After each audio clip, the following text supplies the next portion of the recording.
Boa tarde a todos e a todas. Vamos dar início à nossa sessão ordinária. Quero saudar os nossos colegas, conselheiros e conselheira, saudar o conselheiro José Gomes Graciosa, a conselheira Mariana Villeman, conselheiro Rodrigo Melo Nascimento, conselheiro Marcelo Verdini, conselheiro Cristiano Lacerda.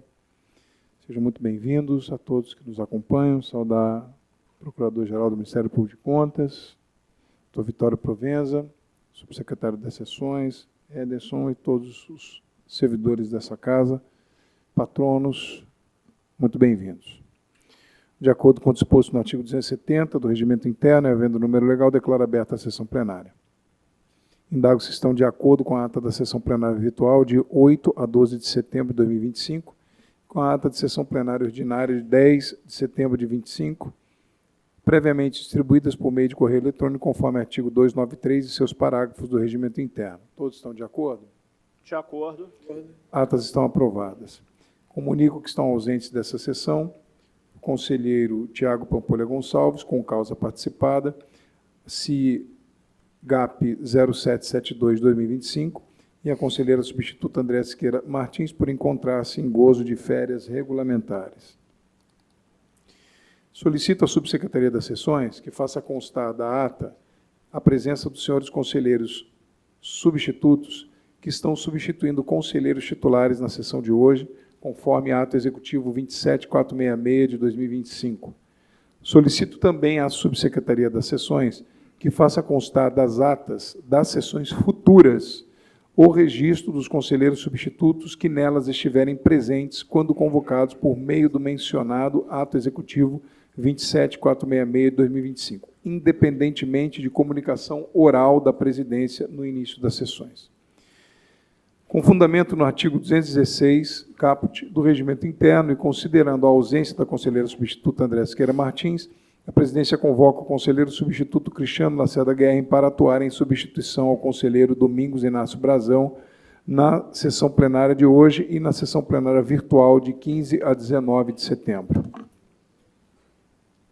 Seguindo com os trabalhos, inverterei a pauta da sessão para iniciar com o julgamento dos processos cujos interessados formularam pedidos de sustentação oral.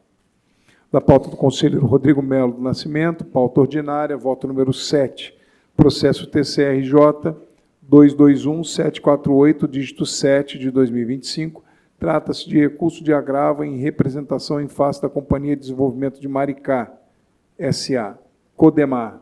O único pedido requerente é a MTR2 Tech, Soluções em Informática Limitada, representada por seu procurador, Dr. Jorge Mafa Ottoni, OABRJ 203656, que encontra-se presencialmente.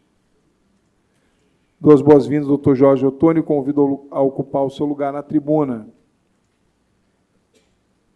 Concedo a palavra ao conselheiro Rodrigo Melo do Nascimento para a leitura do relatório. Muito obrigado, senhor presidente. Eu gostaria preliminarmente, senhor presidente, não estive na sessão da semana passada, em razão de um compromisso previamente assumido, mas gostaria aqui de dar as boas-vindas ao conselheiro José Gomes Graciosa, desejar muito sucesso, muitas felicidades no retorno às suas atividades profissionais nesta Corte de Contas. Muito bem-vindo. Senhor presidente, eu passo ao sucinto relatório desse processo 221748-7 de 25. Trata-se de recursos de agravo. Os agravos foram interpostos pela Companhia de Desenvolvimento de Maricá, Codemar, e pela Sociedade Empresária MTR2 Tech Soluções em Informática Limitada, em face de decisão monocrática de minha lavra, que concedeu tutela provisória ex officio, ou seja, sem a oitiva da parte contrária, na audita altera parte. O corpo instrutivo e sua instrução apresenta a proposta de encaminhamento pela recepção da peça recursal como agravo, com o seu conhecimento e não provimento de ambos os agravos. O Ministério Público, junto ao TCE, manifesta o mesmo sentido, e este é o meu sucinto relatório. Obrigado, conselheiro Rodrigo. Eu concedo a palavra ao doutor Jorge Ottoni pelo prazo regimental de 15 minutos para a sustentação oral. Boa tarde, excelentíssimos conselheiros. Cumprimento cada um dos conselheiros na figura do presidente, Márcio Pacheco. Cumprimento o Procurador-Geral de Contas, Vitório, Aproveito para cumprimentar individualmente também todos os conselheiros, conselheiro Graciosa, conselheiro relator Rodrigo Nascimento, conselheiro Verdini, conselheiro Lacerda e conselheira Mariana Muntibello. É uma honra estar aqui nessa tribuna e prometo que farei uma exposição breve, bem direto ao ponto, sobre o agravo aqui pendente. Basicamente, a decisão cautelar proferida pelo excelentíssimo relator suspendeu licitação da Codemar, do município de Maricá, para alocação de equipamentos de informática, a saber, notebooks e no-breakers, ou estabilizadores.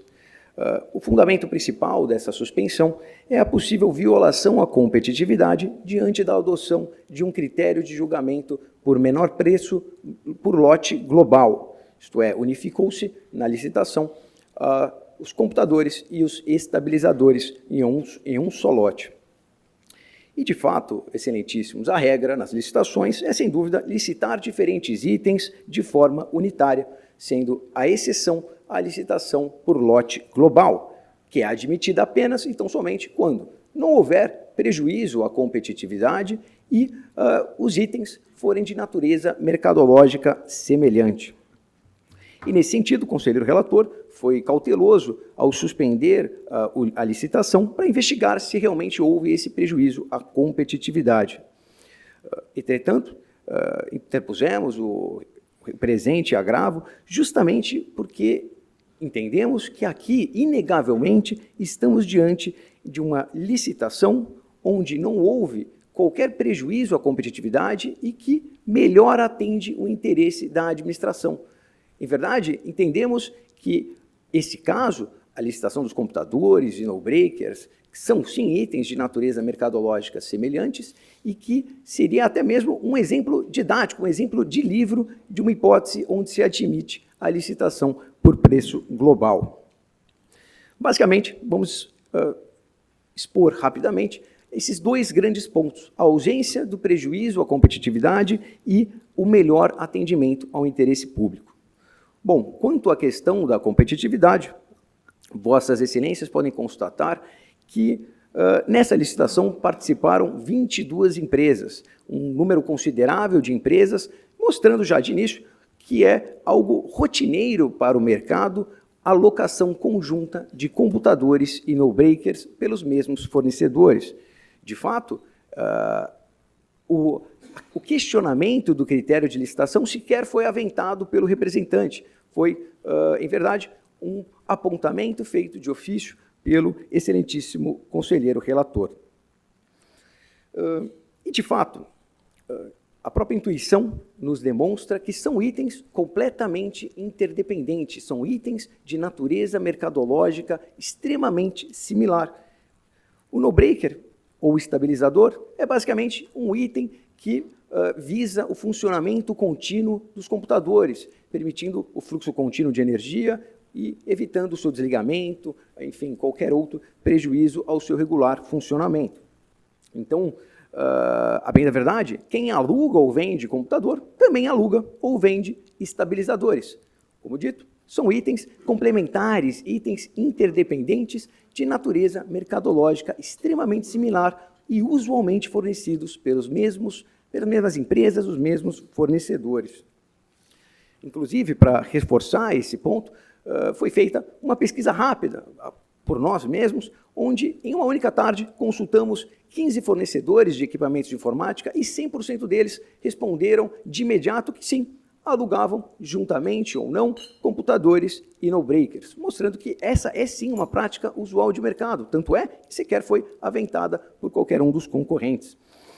E aqui, analisando a jurisprudência dessa própria Corte de Contas, há precedentes admitindo a licitação por preço global de itens de informática da mesma forma que foi feito aqui. Há um precedente da excelentíssima conselheira Andréia, hoje aqui ausente, em que foi-se analisado a pertinência da licitação por lote global de computadores, de desktops com monitores.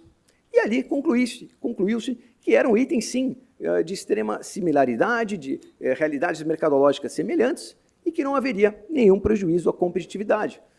Com a devida vênia à decisão do relator, nos parece que é exatamente esse o precedente a ser aplicado no presente caso, um caso análogo envolvendo também itens de informática usualmente fornecidos pelos mesmos fornecedores. O próprio procurador do Ministério Público de Contas, Dr. Matheus, em seu parecer, apesar de não pugnar pela revogação imediata da decisão ao final, no mérito, o próprio procurador reconhece que não há qualquer indício de prejuízo à competitividade e que são, sim, equipamentos de natureza mercadológica similar. E, além dessa questão que nos parece ululante da ausência de prejuízo à competitividade, temos aqui o segundo ponto, o melhor atendimento do interesse público. E aqui em licitação, falando de uma licitação de lote global, é certo que há um primeiro argumento mais evidente, mais óbvio, que é a própria economia de escala. Afinal, licitando-se itens de forma unificada, uma quantidade maior, obtém-se um preço menor. Mas a conveniência para a administração pública não está limitada à vantajosidade do preço. Pelo contrário, esse sequer é o argumento principal, a razão principal pelo qual o município optou pela licitação em conjunto dos estabilizadores com os computadores. O maior fundamento, o maior interesse da administração é justamente uma maior eficiência na execução do contrato administrativo. E por quê? Porque aqui, como dissemos, estamos diante de dois itens extremamente correlatos que funcionam em conjunto. Então, o computador funciona em conjunto com o estabilizador para o regular funcionamento das máquinas. E aqui, caso haja um fracionamento dos fornecedores, criamos uma grande complexidade na gestão contratual. Por quê? Imagine-se, por exemplo, que uma máquina não está funcionando regularmente, não está ligando. Estaria o problema no estabilizador, estaria o problema na máquina. Imaginando uma multiplicidade de fornecedores, a própria administração teria esse ônus de analisar o caso concreto, de examinar qual seria a causa do problema para, assim, poder instigar, enfim, poder convocar o fornecedor daquele bem, gerando uma complexidade. E uma complexidade que não morre só aí, uma complexidade que se estende para um potencial jogo de empurra. Então, talvez identificado um certo problema em uma máquina, o fornecedor responda que o problema não é no estabilizador, é no computador ou vice-versa. Enfim, cria-se uma complexidade que não é uma complexidade hipotética. Aqui estamos falando de equipamentos de informática. São equipamentos que, pela sua própria natureza, possuem uma depreciação rápida, então é necessário suporte técnico constante, permanente, substituição de peças, reposição. É um elemento essencial dessa licitação, o suporte técnico eficiente e de prontidão. O que nos leva, inclusive, a um outro ponto, também impactando a questão do preço, que é a exigência editalícia, já validada por essa Corte de Contas, de que cada fornecedor precisará ter uma filial, que o fornecedor precisará ter uma filial no município de Maricá, justamente para poder fornecer esse suporte técnico, essa assistência técnica de forma imediata e de prontidão. E aqui, caso fosse fracionado os lotes, caso fosse fracionada a contratação de computadores e a de no-breakers, teríamos ainda um custo adicional, fatalmente, que seria repassado à administração, que seria exigir para o mero fornecedor de no-breakers a constituição de uma filial própria em Maricá, algo que, considerando o valor mais reduzido dos estabilizadores, é algo que certamente impactaria no preço final para a administração pública, sem contar no impacto já mencionado em todo o suporte técnico, em toda essa execução contratual e eventual jogo de empurra, eventual conflito entre os fornecedores. Bom, é fato que, mesmo diante de nossos argumentos, mostrando a ausência do prejuízo à competitividade e do melhor atendimento do interesse público, ainda assim, o corpo técnico, a instrução do corpo técnico, opinou de forma contrária e baseando-se no principal argumento de que não houve uma pesquisa ampla de mercado, uma pesquisa exaustiva de mercado juntada inicialmente na publicação do edital, no processo administrativo, mostrando a vantajosidade do preço. E aqui, excelências, não há nenhum embaraço em reconhecer que, de fato, a administração pública poderia ter juntado ab início essa pesquisa de preços, mostrando de forma mais detalhada a vantajosidade dessa contratação pelo lote global.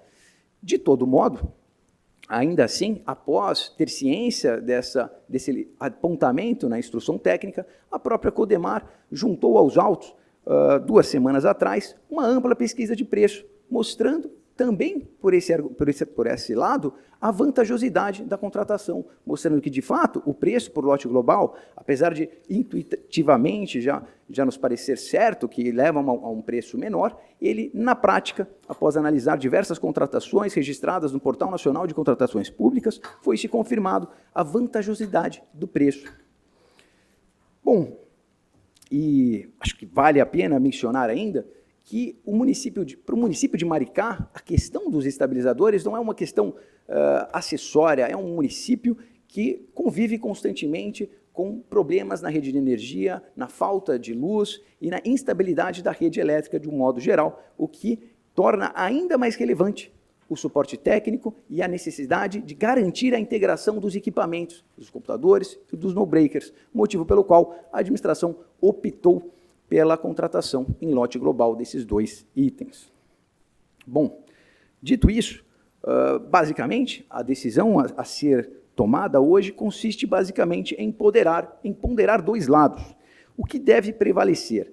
De um lado, temos aqui uma licitação com preço comprovadamente vantajoso, em um formato que inegavelmente atende melhor o interesse público, a gestão pública de Maricá, e que não há qualquer indício de sobrepreço. Pelo contrário, como mostrado, e qualquer indício de restrição à competitividade, como já amplamente demonstrado.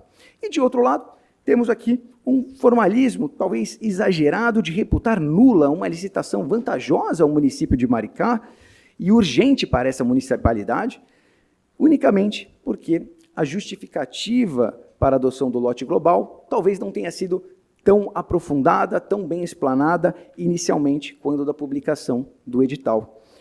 E nesses pontos, excelentíssimos, eu suplico para que sejam consideradas as peculiaridades do caso, que, a nosso ver, deixam claro a vantajosidade à administração e a ausência de qualquer indício de violação à competitividade. Temos absoluta convicção de que aqui estamos diante de um caso clássico, onde é possível licitar de forma global os 2 itens.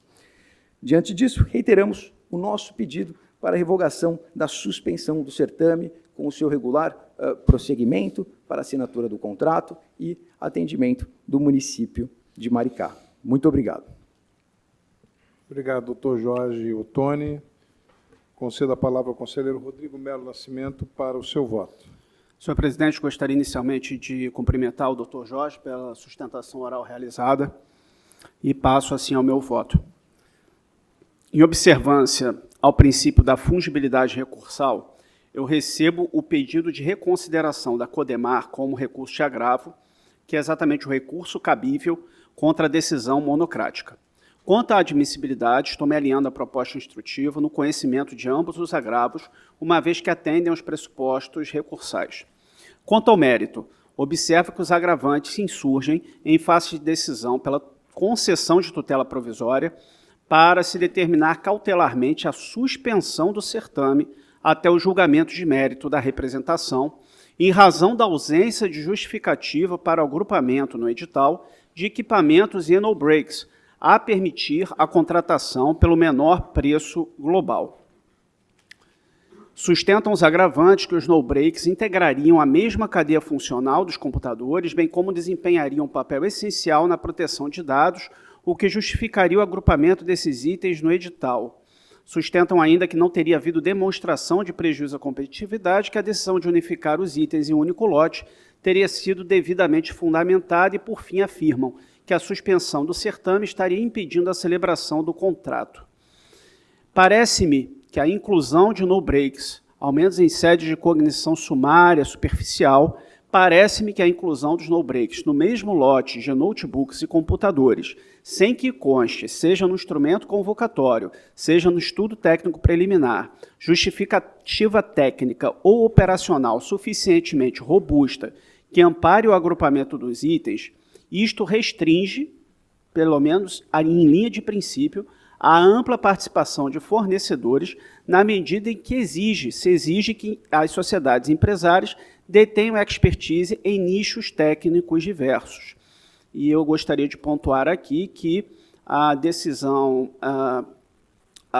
que concedeu a tutela provisória, ela, como disse, não foi proferida em sede de cognição exauriente, e, portanto, não houve nenhuma determinação para anulação do certame, apenas houve a determinação para a sua suspensão por hora. Isso posto em análise perfunctória, entendo haver indícios de irregularidade na adoção de critério de julgamento pelo menor preço global em lote único, ante a ausência de interdependência operacional direta entre os equipamentos. Por conseguinte, rejeito os argumentos apresentados pelos agravantes e mantenho na íntegra o entendimento por mim esposado na decisão monocrática agravada, por meio da qual concedi ex officio a tutela provisória. Então, meu voto, repito, é pela recepção do recurso da Codemar como agravo, pelo conhecimento de ambos os agravos e pelo seu não provimento. Obrigado, conselheiro Rodrigo. Como vota, conselheiro Marcelo Verdini Maia. Acompanho o relator, senhor presidente. Conselheiro Cristiano Lacerda. Em primeiro lugar, parabenizo o patrono pela defesa oral e acompanho o Rodrigo Melo Nascimento. Conselheiro José Gomes Graciosa. O relator, presidente. Conselheira Mariana Vila. Presidente, também gostaria de cumprimentar o doutor Jorge pela sustentação oral realizada, pelos esclarecimentos prestados e também acompanho o conselheiro relator. Aprovado por unanimidade a decisão proferida pelo conselheiro Rodrigo Melo Nascimento. Agradeço o doutor Jorge Ottoni pela participação conosco. Muito obrigado. Muito obrigado, excelentíssimos.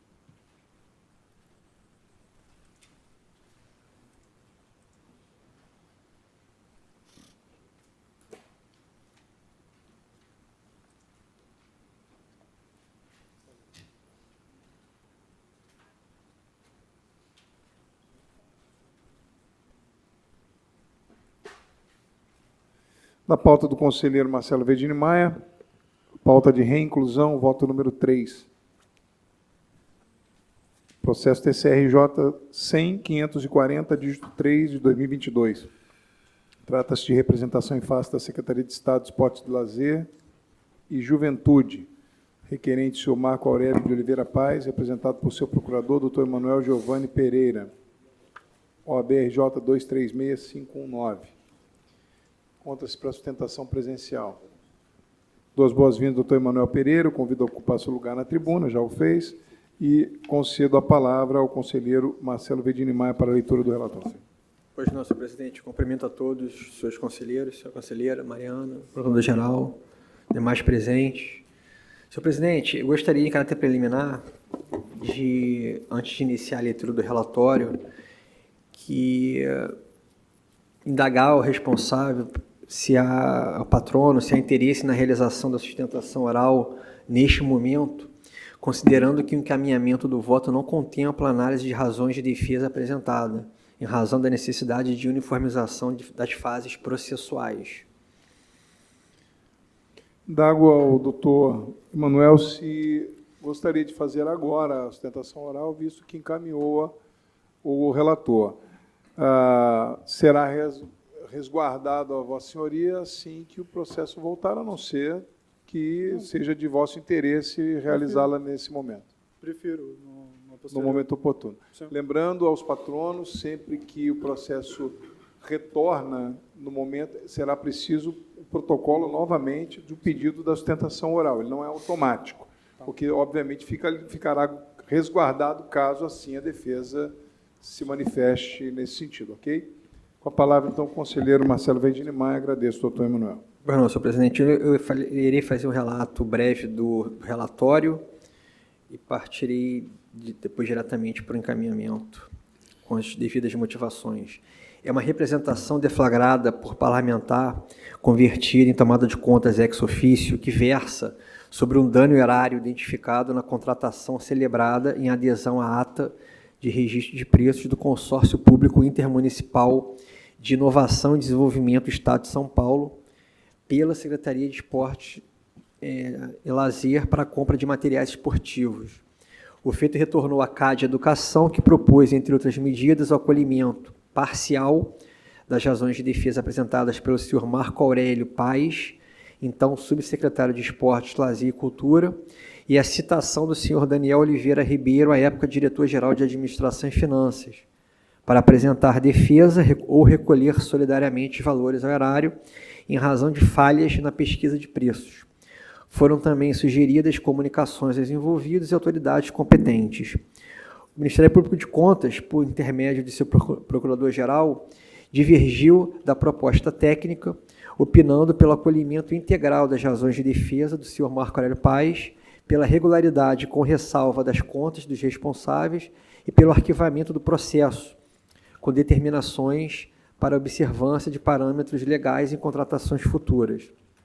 Por fim, foi juntado aos autos o documento encaminhado pela CGE, informando a conclusão das análises da tomada de contas especial instaurada no âmbito da Secretaria de Estado de Esporte e Lazer, estando o processo apto a ser apreciado por esta Corte.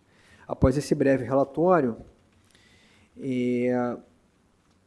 na atual fase processual, identifica-se a necessidade de promover a citação de mais um responsável, o então diretor-geral de Administração e Finanças da pasta, além da obtenção de informações complementares sobre a tomada de contas instaurada pelo próprio jurisdicionado, que teria tramitado paralelamente ao presente processo. A parcial divergência que tem em relação ao corpo técnico consiste em deixar de me pronunciar acerca da defesa apresentada por um dos responsáveis, a fim de manter a uniformidade das fases processuais e em promover a ciência da decisão gestor do contrato. A divergência em relação ao Ministério Público de Contas se baseia na proposição do acolhimento das defesas e o julgamento pela regularidade das contas. Portanto, eu voto pela citação do senhor Daniel Oliveira Ribeiro, à época dos fatos, diretor-geral de Administração e Finanças da Secretaria Estadual de Esporte, Lazer e Juventude, Estado do Rio de Janeiro, e comunicações aos demais interessados, conferindo-lhes ciência acerca da presente decisão. Obrigado, conselheiro Verdini. Como voto, conselheiro Cristiano Lacerda. Acompanho Marcelo Verdini. Conselheiro José Gomes Graciosa. Com o relator, presidente. Conselheira Mariana Montebello Filho. Acompanho o relator. Conselheiro Rodrigo Melo Nascimento. Com o relator.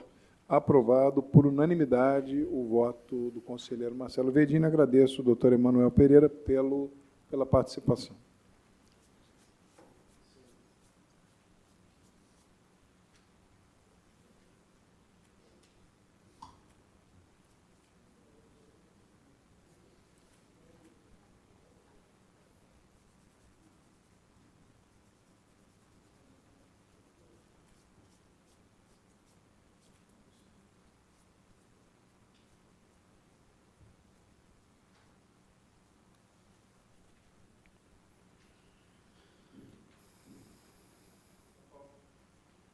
Da pauta do conselheiro Cristiano Lacerda, a pauta de reinclusão, voto número 1.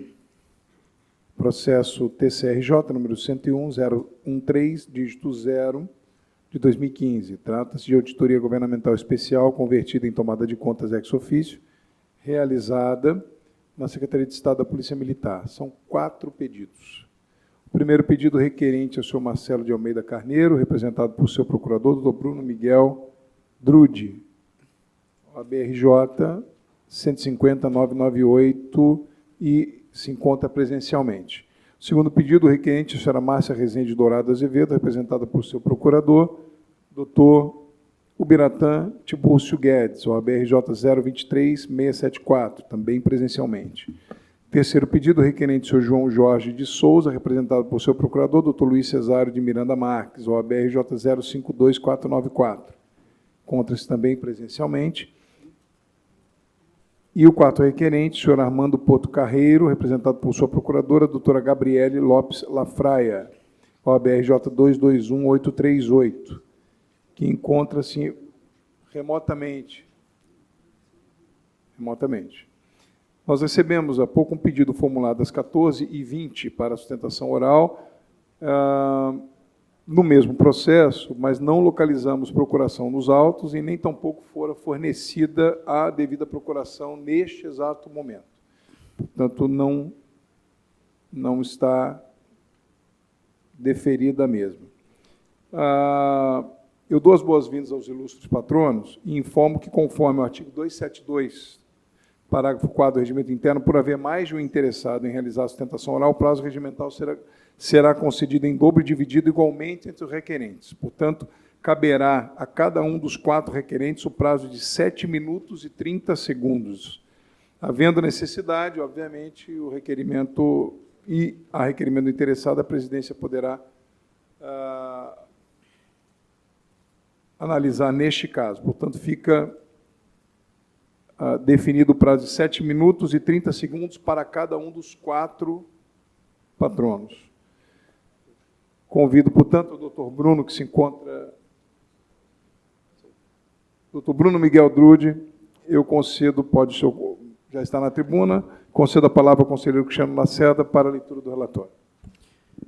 Boa tarde, senhores conselheiros, procurador do Ministério Público Especial, senhores patronos e servidores do Tribunal de Contas do Estado do Rio de Janeiro.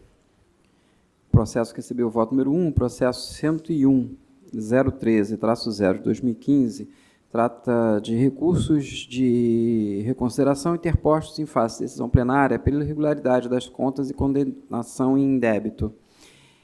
A decisão recorrida foi proferida nos autos de processo relativo à auditoria governamental especial na modalidade inspeção realizada na Polícia Militar do Estado do Rio de Janeiro, convertida em tomada de contas ex officio para verificação de aspectos relativos às aquisições de insumos no âmbito dos estabelecimentos hospitalares integrantes da corporação, majoritariamente no exercício 2014.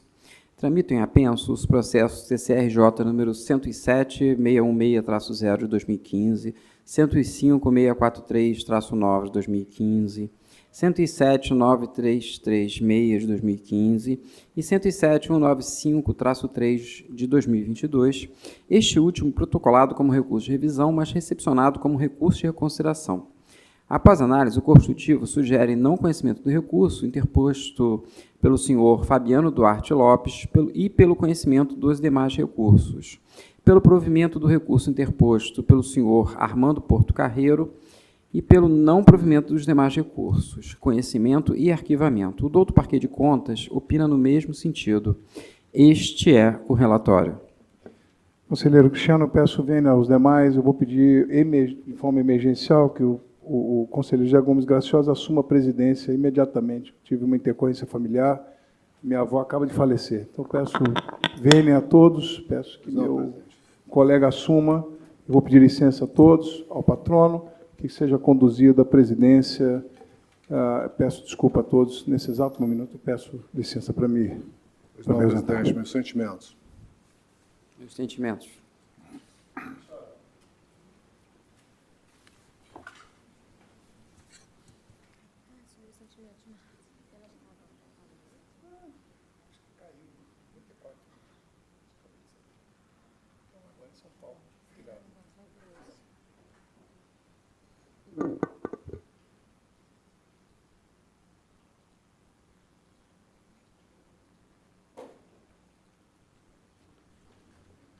Com a palavra, o doutor Bruno. Antes de começar meu tempo, excelência, eu só não entendi. Com 4 pedidos e um indeferimento, não ficaram 3 sustentações? Ou ficaram... Ah, tá. O 5º pedido. Sim, desculpa. Vossa Senhoria não está vendo a outra advogada porque ela está remotamente. Não, tudo bem, excelência, eu não acompanhei adequadamente, desculpa. Excelentíssimos conselheiros, servidores presentes, colegas presentes, uma boa tarde.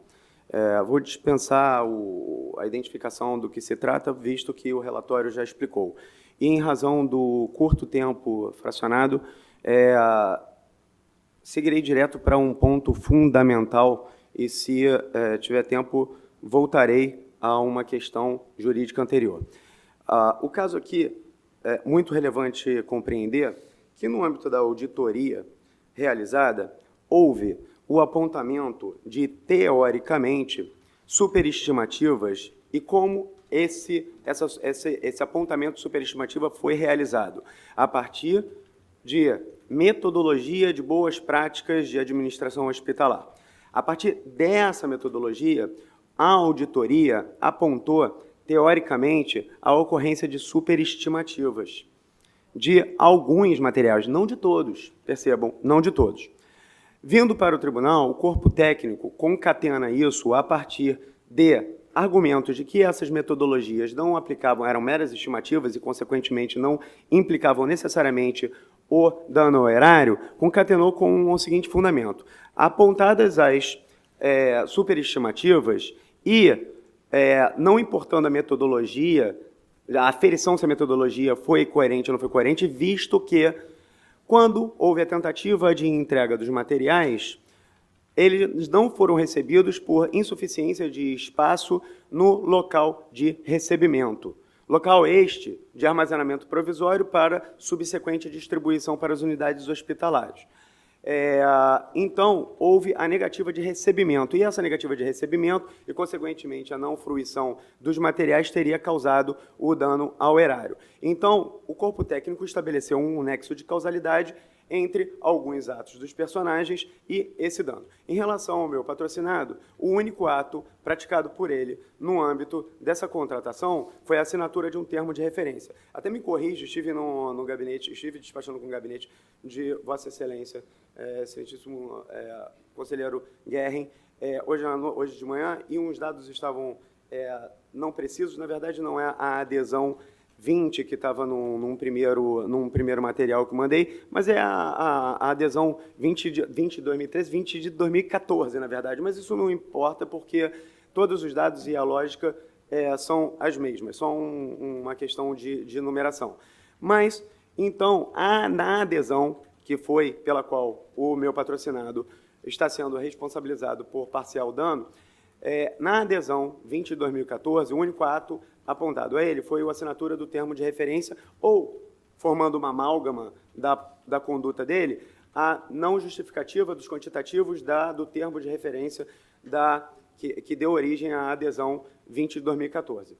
Pois bem, o corpo técnico estabeleceu um nexo de causalidade entre essa assinatura desse termo de referência com pretensos quantitativos superestimados e o dano que foi ocasionado pelo não recebimento dos materiais em razão de falta de espaço no local de estoque provisório. Ocorre que, aí vou logo a esse ponto, que, subsequentemente, o próprio tribunal, na decisão, no voto GC número 6, de 18 de 2 de 2021, reconheceu elementos que chegaram aos autos das ações penais que tratam de questões correlatas, na qual foi reconhecido pela PM o recebimento de parte desses materiais. E o próprio tribunal, então, deduziu esses materiais, o dano correspondente a esses materiais, do dano calculado. Ou seja, o próprio tribunal deduziu esse dano nessa decisão que informei a vocês. A Vossas Excelências, voto GC 06, de 18 de 2 de 2021. Pois bem, quais foram os materiais indicados no termo de referência assinado pelo meu patrocinado? Pijama infantil de 8 anos, pijama infantil de 12 anos, pijama infantil, eu tenho um material aqui, gostaria de transmitir o PowerPoint, mas infelizmente não foi possível, pijama infantil de 2 anos, pijama infantil de 6 anos, pijama infantil de 4 anos, saquinho de bebê, tecido de algodão cru, tecido atoalhado, tecido lona crua número 10, capote cirúrgico tamanho G e GG, campo defenestrado, pijama tamanho M e G, fronha e lençol. Foram esses os materiais que constavam no termo de referência e não foram recebidos num primeiro momento. Pois bem, quais os materiais que foram, então, deduzidos do dano a partir da decisão deste próprio tribunal? Todos esses primeiros materiais aqui, que foram pijama infantil, tecido, e quais foram os recebidos? Capote cirúrgico, tamanho G e GG, campo defenestrado, pijama, tamanho M e G, fronha, lençol. Retornando à auditoria, foram justamente esses materiais recebidos que foram apontados a partir de metodologia de boas práticas hospitalares como calculados ou indicados em superestimativa. Ou seja, justamente esses materiais que foram recebidos e utilizados pela corporação. Então, perde o nexo de causalidade de uma irregularidade, de uma inconformidade que teria sido a indicação por superestimativa desses materiais. Porque, no final das contas, ela não gerou a circunstância de nexo de causalidade defendida pelo corpo técnico, que teria sido o nexo de causalidade entre o ato que indicou, por superestimativa, determinados materiais e o não recebimento. Ao final e ao cabo, estes materiais, outrora indicados como superestimados, foram recebidos e foram deduzidos do dano pelo próprio tribunal. O que fica, então, os materiais em relação aos quais não foi apontada a superestimativa pela auditoria. Então, perde o nexo de causalidade porque, se os materiais que até hoje deixaram de ser entregues não foram apontados como superestimados, não dá para estabelecer um nexo de causalidade, não dá para continuar insistindo no nexo de causalidade construído pelo corpo técnico, segundo o qual o não recebimento decorreu justamente da superestimativa. Se os materiais não foram superestimados, a auditoria não os apontou como superestimados, não pode haver insistência nesse nexo de causalidade de que o não recebimento se deu em razão da superestimativa, visto que superestimativa não foi apontada. Então, em razão da retirada desses materiais do dano, os que foram recebidos, sobrou os materiais que não houve apontamento de superestimativa.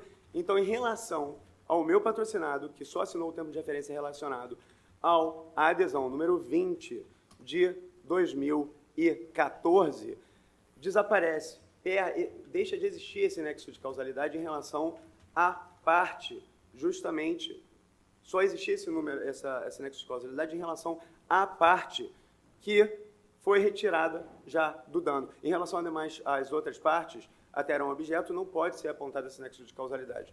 Eu tinha, infelizmente, mais para expor, só que eu percebo que o meu tempo já se esgotou e eu agradeço a oportunidade de sustentar perante este tribunal e agradeço aos excelentíssimos conselheiros. Uma boa tarde novamente para todos.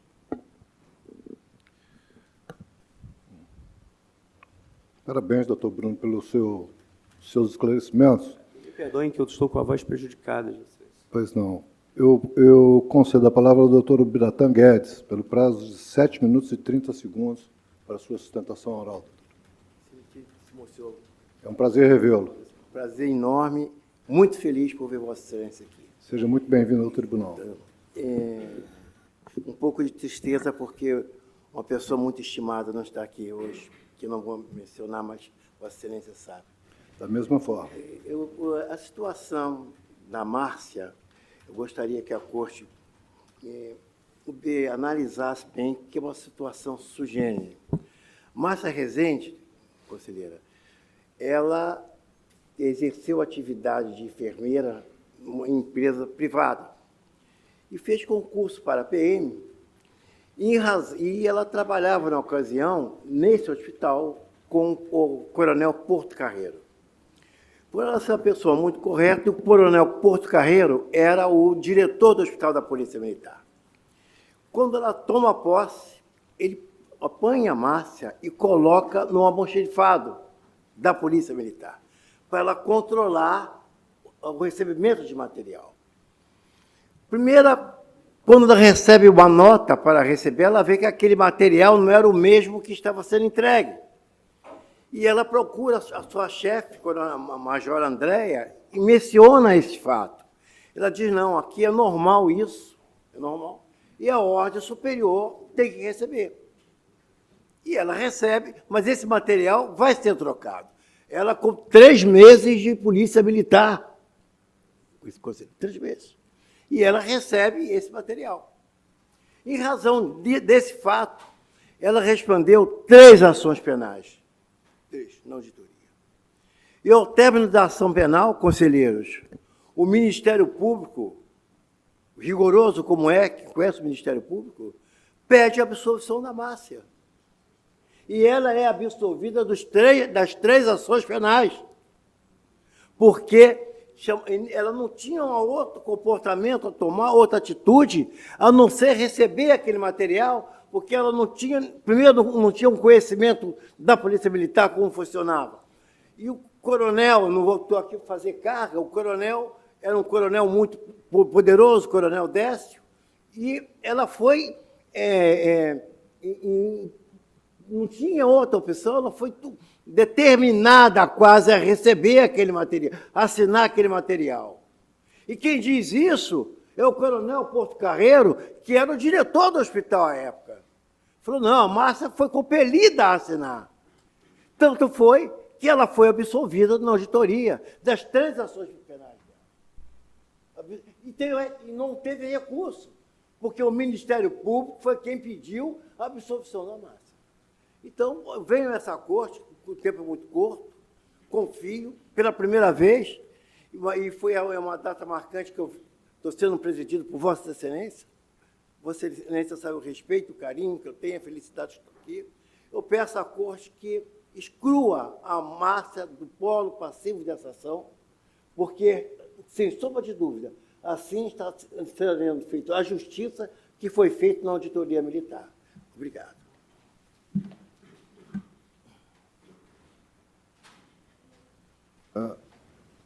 Concedo a palavra ao doutor Luiz Marques, pelo prazo de 7 minutos e 30 segundos para a sua sustentação.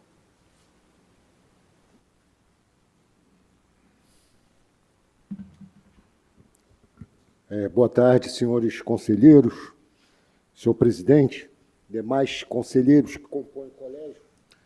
É um prazer estar aqui assumindo a tribuna nessa casa.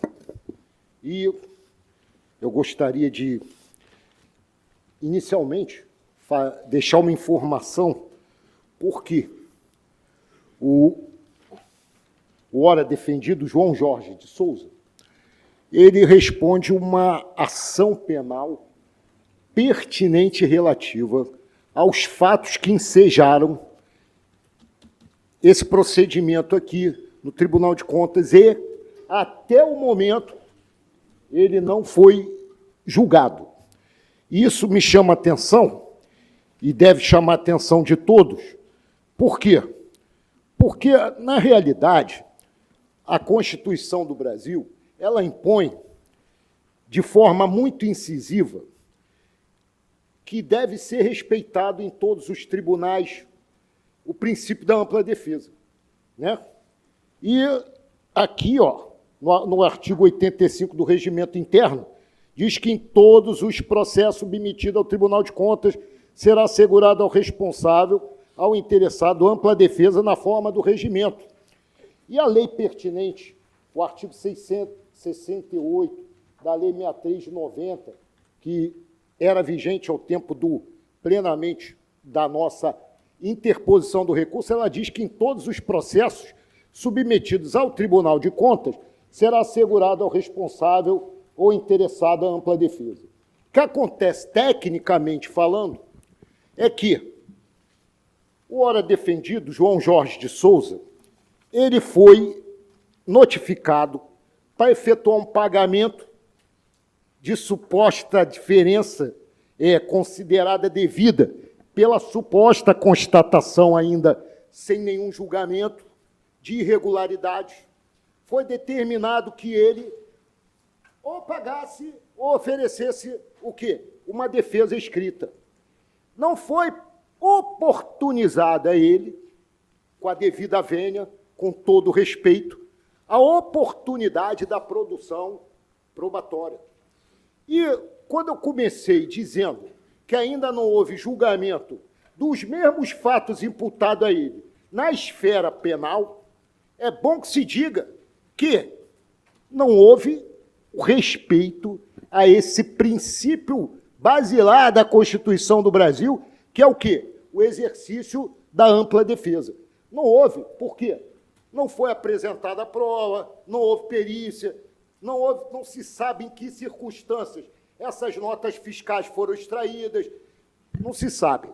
Então, não houve a oportunidade sequer da produção grafotécnica, da perícia grafotécnica. Nada disso foi levado em consideração. E aí, na verdade, ele foi acusado de atestar 3 notas fiscais referente à adesão 2513. Não se comprovou em que condições as referidas notas teriam sido atestadas, ou de que forma. Sequer se procurou saber se as assinaturas realmente seriam do ora recorrente, por exemplo. Então, o que eu gostaria de dizer nesse tempo aqui, que é minúsculo, mas faz parte dessa nossa relação regulamentar e é satisfatória, mas o que importa aqui é que nós tenhamos que constatar que não se pode, com o material que tem nos autos, à luz do contraditório do devido processo legal, dizer que houve a oportunidade do contraditório da ampla defesa. Com a devida vênia, não houve. E chamo a atenção que, até hoje, os mesmos fatos imputados ao acusado na esfera penal não foram julgados. Quer dizer, ele não é considerado culpado na esfera penal por qualquer irregularidade ou ilicitude. Lógico, nós temos que levar em consideração a independência das instâncias. Isso é indiscutível. Não temos que falar de forma contrária.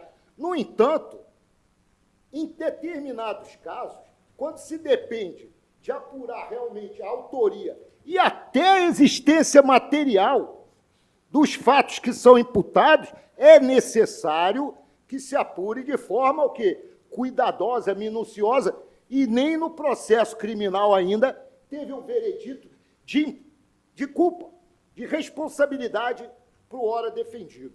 Agora, chama atenção, 5 minutos, eu peço perdão pela correria, mas é necessário no momento, que aqui, eu também estou arguindo aqui, e vossas excelências, conhecedores aqui do tribunal, do regimento e das situações jurídicas pertinentes, eu digo que o fato chegou ao conhecimento desse tribunal em dezembro de 2014. João, ora recorrente, foi comunicado desse processo em maio de 2015, através de comunicação desse TCE. Apresentou defesa escrita em 3 de junho de 2015. Embora o processo esteja tramitando, o recorrente não motivou o recurso que tem embaraçado o curso do feito. Recebeu, no momento da interposição desse recurso, salvo o melhor juízo, uma comunicação condenatória em 22 de setembro de 2022. Nós estamos hoje no julgamento em 2025. Então, durante o tramitar dessa lide, nós verificamos a hipótese de uma prescrição intercorrente. Então, entre ao conhecimento do fato pelo tribunal até o momento da decisão, já tínhamos constatado a possibilidade jurídica dessa prescrição intercorrente. E agora, aqui nesse momento, 3 anos depois, ainda correu o prazo sem ter sequer um julgamento lá na área penal. E diz o seguinte, a Constituição, que ninguém será privado da liberdade ou de seus bens sem o devido processo legal. Então, esse processo deixa de ser legal, quebra o princípio do devido processo legal com a devida vênia, quando não se oportuniza ao acusado o direito de produzir provas. E isso fere de maneira frontal e definitiva a Constituição do Brasil. Queria falar mais, queria desfrutar mais desses momentos, mais e da presença de vossas excelências. Fico muito feliz aqui de estar falando a esse tribunal. Confesso que é a primeira vez que faço sustentação aqui, já fiz em vários outros, mas aqui é a primeira vez. Faço com felicidade, com alegria, e agradeço a atenção de vossas excelências e espero ter contribuído um pouco com essa sessão, que será feita a melhor justiça. Muito obrigado, é a defesa. Eu agradeço. Agradeço a Vossa Senhoria e concedo a palavra à doutora Gabriele Lafraia. Ela está presente no nosso ambiente virtual, pelo prazo de 7 minutos e 30 segundos para a sua sustentação oral. Obrigada, Excelência. Boa tarde. Boa tarde a todos. Gostaria de cumprimentar todos aqui presentes na pessoa do excelentíssimo conselheiro relator. Eu estou representando os interesses do recorrente Armando Ponto Carreiro. Ele figurou como diretor do Hospital Central da Polícia Militar, no exercício de 2014. No momento em que ele assumiu essa posição, a mais alta posição do hospital, ele encontrou um cenário de bastante desorganização administrativa, ele não encontrou diversas cópias de contratos, Em um primeiro momento, ele pensou que era uma questão da desorganização do órgão mesmo e foi em busca de informações da cópia dos contratos, termos aditivos e tudo mais.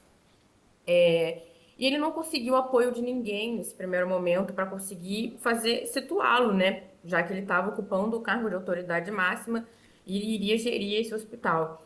Então, nesse primeiro momento, ele encontrou um ambiente de falta de cooperação, mas ele achou a situação bastante estranha. E em um segundo momento, chegou uma situação ao conhecimento dele de que tinha sido feita uma compra de quantidades exorbitantes de ácido peracético e que a assinatura dele tinha sido falsificada para a realização dessa compra. Então, a partir desse momento, o senhor Armando constatou que ele estava, infelizmente, inserido em um cenário de fraudes.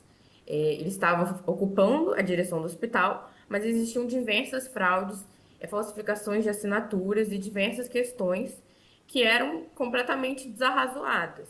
E o que o senhor Armando fez foi ir em busca do Ministério Público e denunciar essas fraudes. Então, ele trouxe à tona toda essa situação que acontecia dentro do hospital. Ele ficou durante um ano, né, nesse cargo de diretor do Hospital Central da Polícia Militar. No meu recurso de reconsideração, eu bati em todos os achados e nas situações, foram 16 situações e 7 achados. E eu demonstrei que todas as assinaturas foram falsificadas, que nenhuma requisição foi feita pelo senhor Armando, que o senhor Armando não atestou nenhuma nota fiscal, não figurou como fiscal de nenhum contrato e não ordenou qualquer pagamento. O senhor Armando também respondeu a processos penais e militares em razão desses fatos, mas ele foi absolvido em todos eles, justamente porque ele não participou de qualquer fraude, muito pelo contrário. Ele foi o responsável por denunciar essas fraudes, foi em busca do Ministério Público, denunciou essas fraudes e depois foi feita todas as apurações com a consequente absolvição do senhor Armando. Então, infelizmente, o que eu trouxe no meu recurso de reconsideração, que eu estou abreviando aqui para Vossas Excelências, é que o senhor Armando foi inserido em um cenário de fraudes, mas ele foi o responsável por denunciar todas essas fraudes e minimizar, né, os prejuízos, e fazer com que tudo fosse apurado para evitar qualquer tipo de dano ao erário público. Então, eu pugno pelo provimento do recurso de consideração com relação ao demandado Armando e agradeço imensamente a Vossas Excelências pela atenção e pela oportunidade de sustentar perante esse tribunal. Muito obrigada e boa tarde a todos. Pois não. Antes de passar a palavra ao conselheiro Cristiano Lacerda, apenas para registro, eu me lembrei deste processo e fui buscar nos arquivos. O primeiro voto dado neste procedimento foi de minha lavra.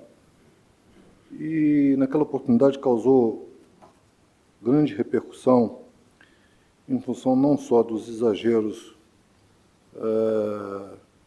verificados nos estoques do Hospital da Polícia Militar, como também nas aquisições que se procediam de forma absolutamente desarrazoada. Foi o que se verificou no relatório de auditoria governamental, capeando uma inspeção especial, em 2015. O primeiro voto dado, como disse, foi de minha lavra em 2015. Evidentemente que o tempo, enfim, se encarrega de esclarecer muitas questões e quero crer que todas as defesas aqui feitas certamente colaborarão para melhor esclarecimento de tudo aquilo que ocorreu no Hospital da Polícia Militar. De qualquer forma, fica para nós todos uma lição. Eu não conheço o voto ainda do relator, mas fica uma lição.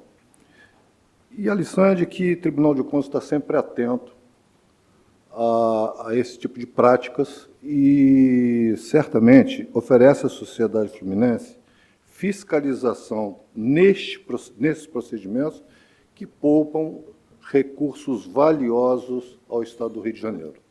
Digo isso porque essa questão dos hospitais do Estado do Rio de Janeiro, não só da Polícia Militar, como também o Hospital do Corpo de Bombeiros, como também hospitais que eram geridos pela Secretaria de Saúde, os procedimentos na Secretaria de Saúde, tive a oportunidade, ao longo do período que aqui estive, de verificar que em um determinado ano, a Secretaria de Saúde fez contratações no valor de 700 e poucos milhões de reais, baseados em termos de reconhecimento de dívida. E isso, certamente, são coisas absolutamente espúrias, são coisas absolutamente, enfim, confrontam a lei e não nos permitem fazer uma avaliação de que, e nem aceitar de que este seja um procedimento correto. Digo isso porque, como disse, esse procedimento iniciou-se em 2015, nós verificamos através de uma inspeção especial inúmeros procedimentos que ocorreram no Hospital da Polícia Militar e que certamente precisavam de esclarecimento. E tenho certeza que, ao longo desses anos, o tribunal pôde se dedicar a apurar melhor todas as coisas que ali ocorreram. E, dito isso, eu passo a palavra ao ilustre conselheiro Cristiano Lacerda para o seu voto. Presidente Graciosa, solicito a transcrição de todas as defesas orais. Pois não. Em seguida, peço uma sessão. Pois não. Uma sessão concedida ao conselheiro Cristiano Lacerda para avaliação das defesas aqui apresentadas e determina a Secretaria de Sessões que faça a transcrição de todas as defesas e encaminhe ao gabinete do ilustre conselheiro.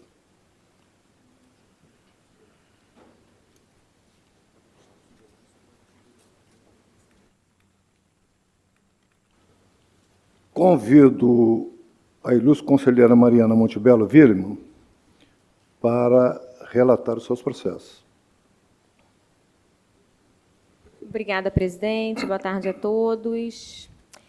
Presidente, na minha pauta inicial, que é uma pauta de devolução de vista, eu trago 2 processos, mas nos 2 casos, os conselheiros relatores, eles não se encontram compondo o colégio votante desta sessão.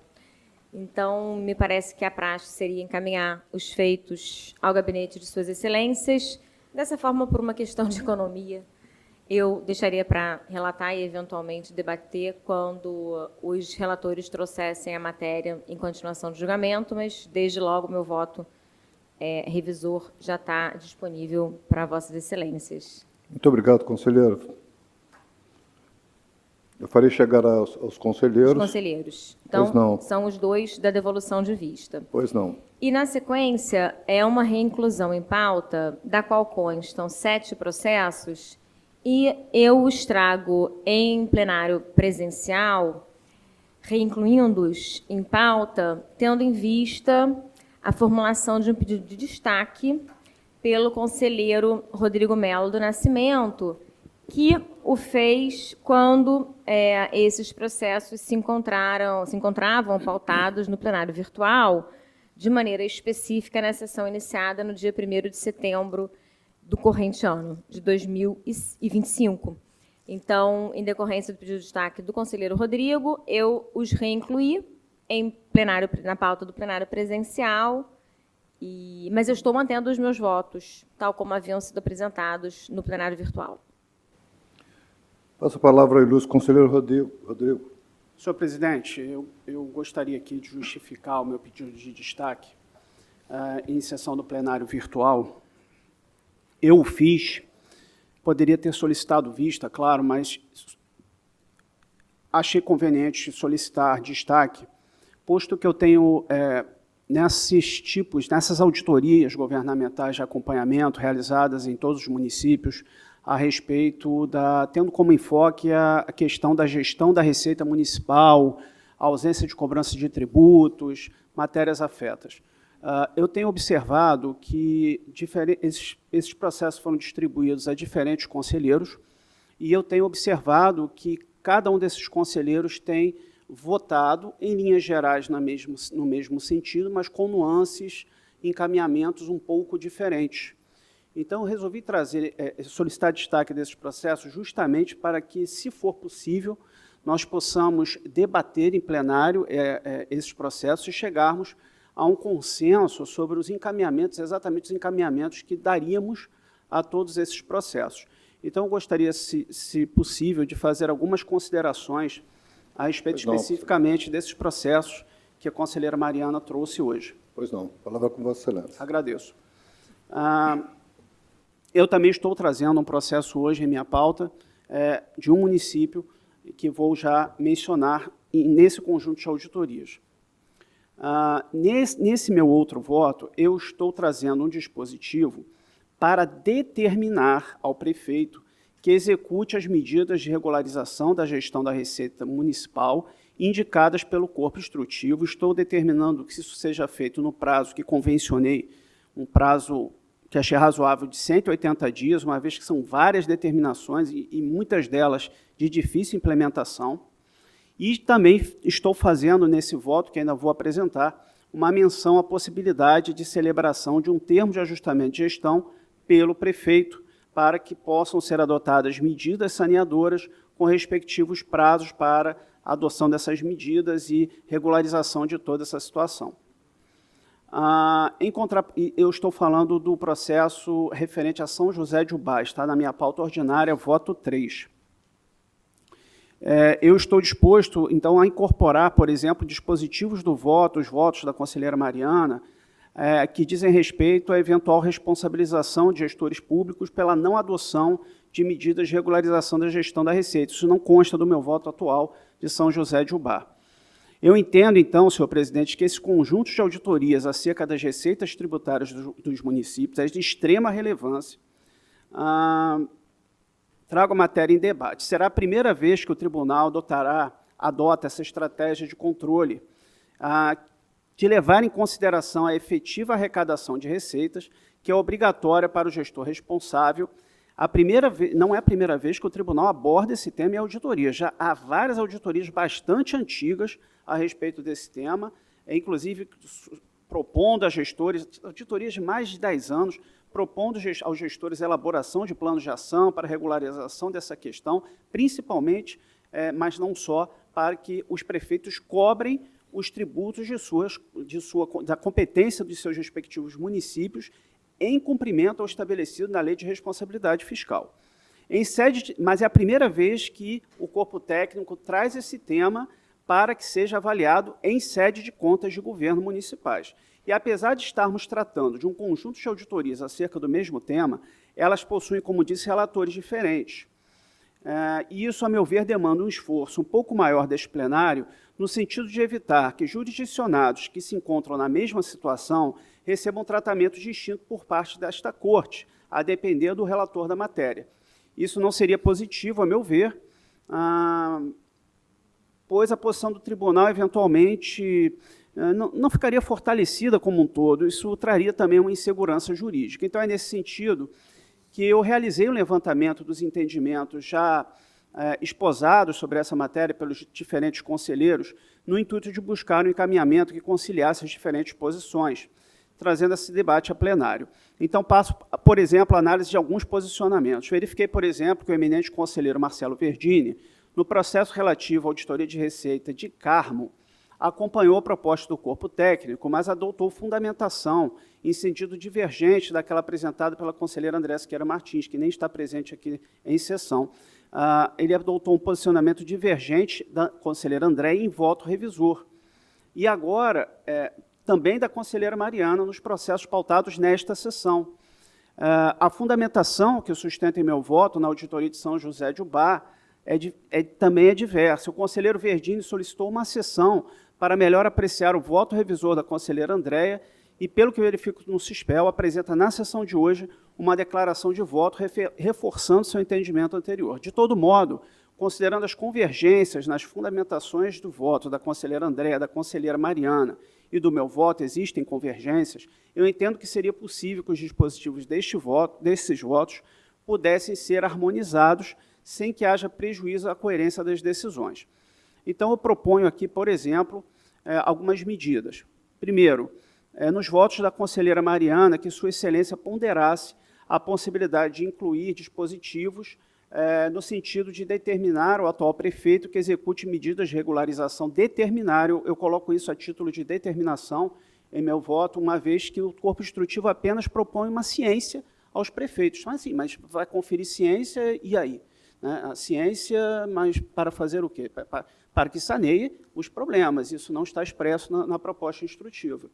Então, eu estou colocando a título de determinação e fixação no prazo de 180 dias, e faço menção também à possibilidade de celebração de TAG. Então, eu proponho à conselheira Mariana, por exemplo, que pondere sobre a possibilidade ou não de realizar esses acréscimos, ou seja, as determinações com prazo de cumprimento e menção à possibilidade de celebração de TAG. Estou tentando harmonizar nossas decisões. Em segundo lugar, no mesmo sentido, estou disposto a acompanhar a conselheira Mariana em meu voto, acrescendo o dispositivo de meu voto da sessão de hoje, que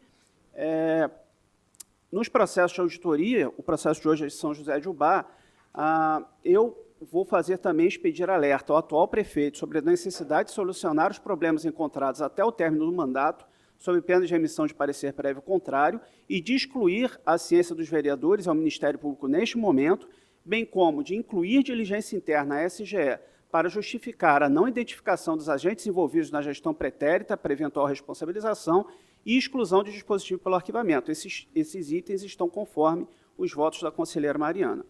Esses pontos são convergentes, inclusive, com o voto revisor proferido pela conselheira Andréa no processo de auditoria de Carmo. Proferido exatamente. E também poderiam ser incorporados na solução daquele processo, eventualmente, caso os conselheiros assim concordem. Faço uma ressalva apenas, senhor presidente, estou terminando, quanto ao voto 4 da reinclusão de pauta da conselheira Mariana, referente ao município de Niterói, porque, nesse caso concreto, foram adotadas medidas suficientes para adequação da gestão das receitas. Então, nesse voto especificamente, estou acompanhando a conselheira Mariana na íntegra. Feita essa ressalva, este o debate gostaria de submeter ao plenário, para que tentemos harmonizar as nossas decisões e haja uma maior segurança jurídica para os diferentes municípios.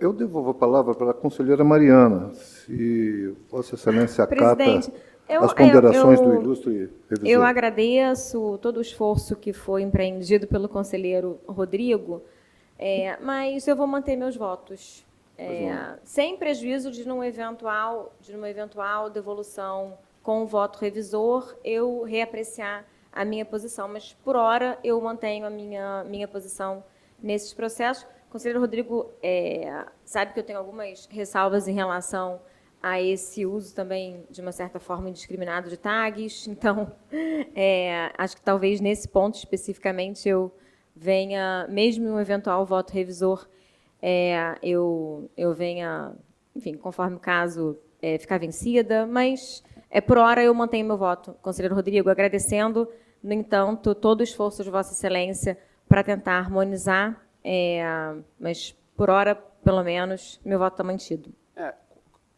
Por favor, presidente. Pois não, conselheiro Rodrigo. Entendo totalmente o posicionamento da conselheira Mariana de manter seus votos. Nessas auditorias, senhor presidente, ainda prosseguindo um pouco, me causou bastante preocupação a postura do corpo instrutivo de elencar uma série de determinações, que na prática são determinações de saneamento, mais de 40 determinações, muitas de difícil implementação e de forma assim, independente do porte do município, se é um município que tem estrutura administrativa para sanear as situações ou se não tem. Então, isso me causou bastante incômodo. E é por esse motivo que eu não pude deixar de determinar as medidas saneadoras, realmente não consegui deixar de determiná-las, mas eu pensei no instrumento do TAG como uma válvula de escape para que esses municípios, sobretudo os menores, pudessem sanear essas situações. Bem, diante da manutenção dos votos da conselheira Mariana, estou solicitando vista de todos eles. Pois não. Vista concedida ao conselheiro Rodrigo Nascimento dos 7 processos constantes da pauta, da pauta de reinclusão, cujo relator é a ilustre conselheira Mariana Montebello Willemann. Pois não.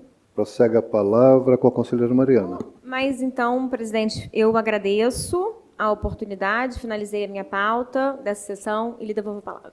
Pois não, conselheiro. Muito obrigado. Convido para relatar o conselheiro Rodrigo Melo de Nascimento.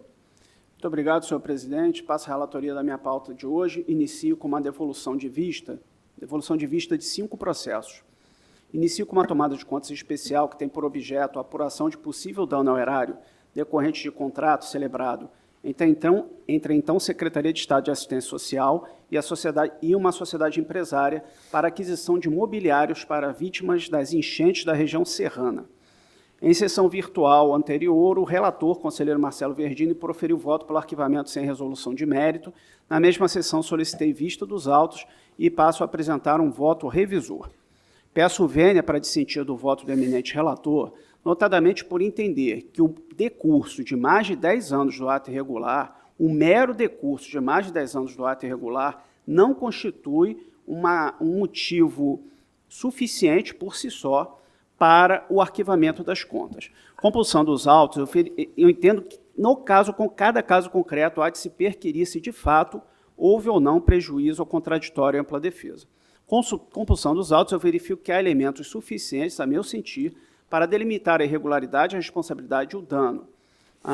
Não entendo razoável, nesse caso concreto, o arquivamento sem resolução de mérito, sob o argumento do decurso de tempo. Como a documentação encaminhada pela Secretaria reconhece estarem presentes indícios suficientes de irregularidade, autoria e materialidade, eu entendo que cabe a este tribunal promover a oitiva dos responsáveis por meio de citação. Inclusive, elenco em meu voto vários chamamentos processuais que foram realizados ao longo desses anos, desde o contrato, passando pela tomada de contas especial, instauração, até os dias de hoje. Foram vários chamamentos processuais que denotam, que sugerem ao homem médio, no caso aqui, aos gestores responsáveis, que tenham cuidado de guardar a documentação comprobatória para, eventualmente, prestar contas a este tribunal.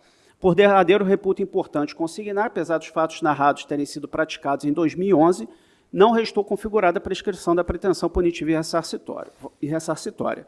Voto pela citação dos responsáveis e demais encaminhamentos. Pois não. Está em discussão.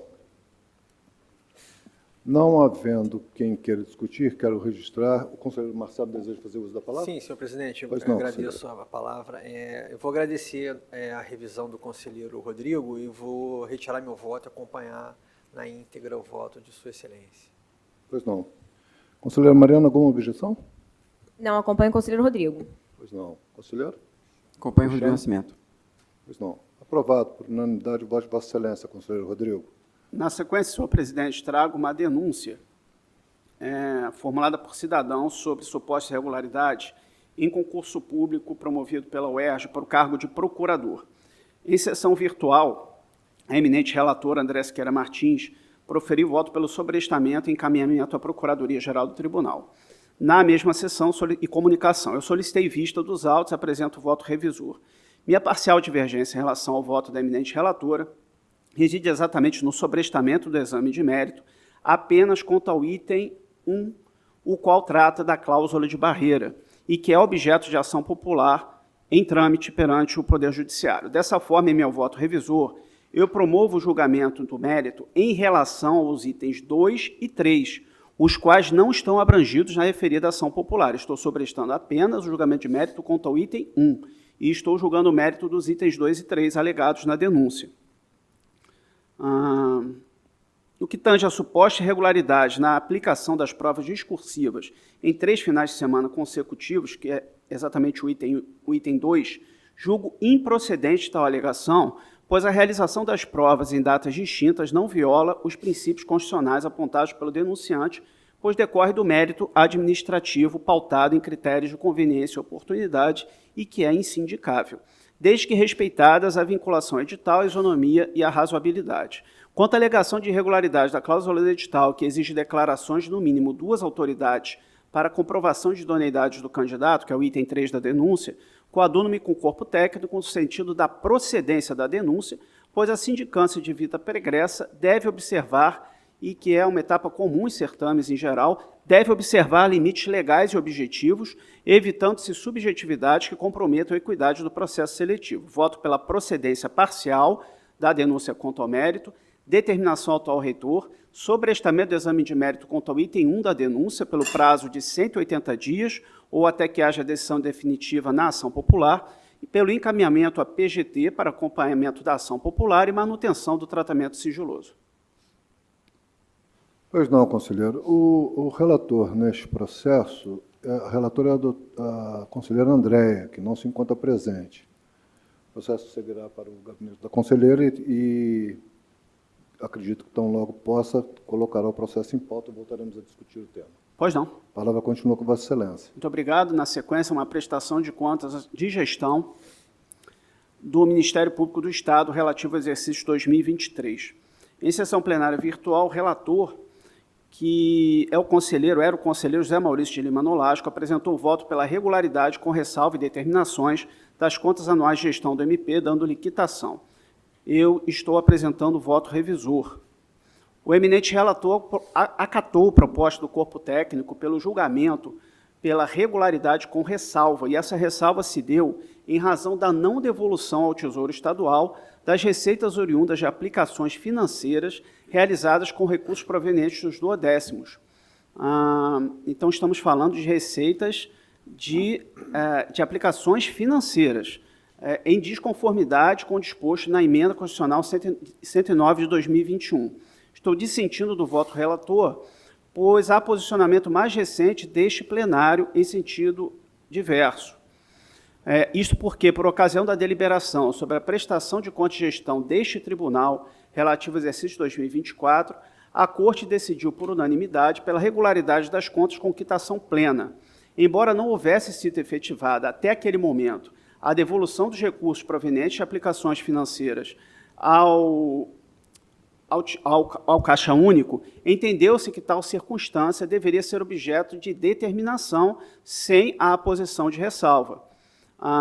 Dessa forma, foi determinado que os rendimentos provenientes dessas aplicações financeiras não poderiam permanecer aplicados no Fundo de Modernização do TCE, devendo tais valores serem devolvidos ao Tesouro Estadual ou, alternativamente, compensados com parcelas duodecimais a serem recebidas em 2025. Dessa forma, eu entendo cabível a exclusão da ressalva indicada pelo relator, com a consequente inclusão de determinação ao responsável para que promova a devolução ao Tesouro Estadual do montante aplicado no Fundo Especial do Ministério Público ou, alternativamente, que realize a compensação desse montante com futuras parcelas duodecimais a serem recebidas. Meu voto é pela regularidade das contas anuais de gestão do MP, relativas ao exercício 2023, dando-lhe quitação plena e por determinações ao responsável. Pois não. Eu colho os votos. Conselheira Mariana, como vota Vossa Excelência? Eu acompanho o voto do conselheiro Rodrigo, revisor, né? É o revisor do processo. Como vota o conselheiro Marcelo? Também, senhor presidente, acompanho o revisor. Pois não. Como vota o conselheiro Cristiano Guerra? Acompanho o Rodrigo Nascimento. Rodrigo Nascimento. Isso. Pois não. Aprovado o voto de Vossa Excelência por unanimidade, conselheiro. Sim, 4-1, porque o conselheiro Nolasco já havia votado. Pois não. Nos processos seguintes, senhor presidente, solicito a devolução sem voto revisor. É uma representação da Prefeitura de Arraial do Cabo e uma denúncia da Procuradoria-Geral do Estado. Pois não. Vamos ao primeiro processo, Prefeitura Municipal de Arraial do Cabo, que é um recorrente. Conselheira Mariana, como vota Vossa Excelência? Eu sou a relatora, mantendo o meu voto. Desculpa. Eu mantenho meu mantém voto. Como vota o conselheiro Marcelo Virgínio Maia? Eu acompanho a relatora. Como vota o conselheiro Cristiano? Acompanho a relatora. Aprovado o voto da relatora, conselheira Mariana Montebello Villema. Prossegue a palavra com Vossa Excelência. E também devolvo sem voto revisor uma denúncia à Procuradoria-Geral do Estado, com o relator conselheiro Cristiano Lacerda Guerra.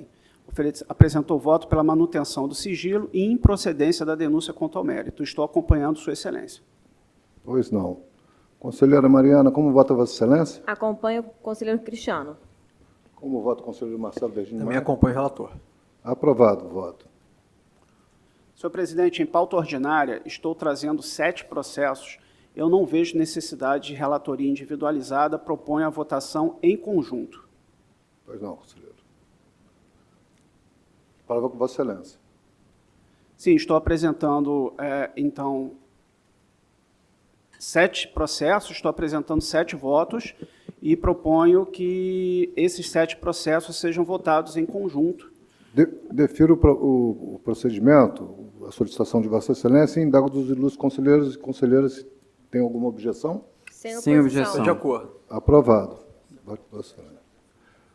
O Senhor voto 7, estou sendo Sim. informado, o processo já foi votado, então... É verdade. Tem que situar. Sem dúvida. Pois não, prossegue a falar com Vossa Excelência. Em conselheiro. pauta ordinária complementar, senhor presidente, eu trato um processo singelo, um processo de aposentadoria oriundo da Secretaria de Estado de Polícia Civil. No entanto, eu constatei nesse processo que consta do ato de fixação de proventos a parcela denominada verba de representação de caráter indenizatório. Embora presente no ato, a parcela não foi informada pelo jurisdicionado no novo módulo deliberação 260 do sistema ETCE, conforme se verifica em dados do processo. Dessa forma, eu reputo que a análise realizada pelo corpo técnico pode ter sido comprometida na utilização da ferramenta automatizada para análise de atos de pessoal. Isso porque o sistema colhe os dados das informações constantes do ETCE e não diretamente do arquivo PDF em que consta a fixação de proventos propriamente dita.